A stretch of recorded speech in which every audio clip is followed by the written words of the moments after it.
Hi hello friends, welcome to ATM cinema the great flat movie review. ఈ వీడియోని ఒక like చేసి కొత్త వచ్చిన వాళ్ళైతే మన ఛానల్ని సబ్స్క్రైబ్ చేసుకోండి ఫ్రెండ్స్. మూవీ రన్ టైం వచ్చేసి 1 hour 48 minutes ఉంది. ఇది ఒక Korean survival and sci-fi movie. Telugu dubbing అయితే చాలా బాగుంది. సెకండ్ హాఫ్ మూవీలో ఏం జరుగుతుందో అర్థం కాదు, కొంచెం డిఫరెంట్గా ఉంటుంది. స్టార్టింగ్ సర్వైవల్ మూవీ లాగానే స్టార్ట్ అయ్యి సడన్గా సైఫై మూవీలా మారిపోతుంది. కాబట్టి మూవీని ఎక్కడ స్కిప్ చేయకండి. స్కిప్ చేస్తే అర్థం కాకపోవచ్చు. సెకండ్ హాఫ్లో అలా ఎందుకు జరిగిందని క్లారిటీ అయితే ఇవ్వరు. క్లారిటీ ఇచ్చి ఉంటే బాగుండేది. విఎఫ్ఎక్స్ అయితే బాగున్నాయి అండ్ అండర్ వాటర్ సీన్స్ కూడా చాలా బాగున్నాయి. సినిమాటోగ్రఫీ బాగుంది. స్టోరీ లైన్ ఏంటంటే అంటార్టిక్ మహాసముద్రంలో ఒక నక్షత్రం పడుతుంది. దానివల్ల ఆ మహాసముద్రంలో ఉన్న నీళ్లు భూమి అంతా మునిగిపోతుంది.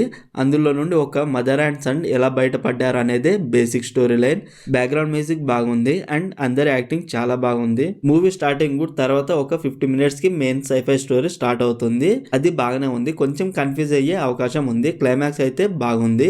Adult scenes and bad language అయితే ఏం లేవు. ఫ్యామిలీతో అయితే చూడవచ్చు. ఓవరాల్ మూవీ నాకైతే నచ్చింది. ఎమోషనల్ గా కూడా ఇంకా స్ట్రాంగ్ గా ఉంటే బాగుండేది. మూవీ అయితే బాగుంది. మీరు ఈ మూవీని చూస్తుంటే మీకు ఎలా అనిపించిందో కామెంట్ చేయండి ఫ్రెండ్స్. Streaming on Netflix. మరిన్ని మూవీ రివ్యూల కోసం మన ఛానల్ని సబ్స్క్రైబ్ చేసి బెల్ ఐకాన్ ఆన్లో పెట్టుకోండి. Thank you.